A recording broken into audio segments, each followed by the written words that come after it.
እንዴ አንቺ ጭራሽ ከጎረቤትሽ ጋር ምን አረኩ? አይኔስ ቆሻሻ ገብቶ እያወጣልኝ ነው።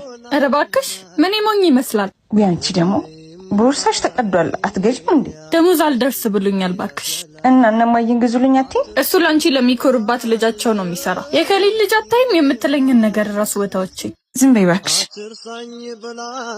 ሄሎ ማየ። ሄሎ የኔ ቆንጆዬ ልጅ። የጽብ ቦርሳ እኮ ተቀዶ ብር አስፈልጎት። አንቺ ዩኒቨርሲቲ የምትሄጂው እንጂ እሷ ምን ያደርግላታል? ደሞዝ አላት አይደል እንዴ? አትገዛም? እማዬ ደግሞ እሱ ጠፍቶባት ነው። በቃ ደውላለሁ።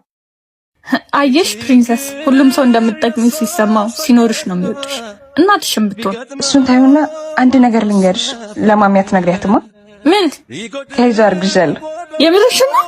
አንቺ ምንም እንዳይሰማ በእናትሽ። አሁን ምን ልታረጊ ነው?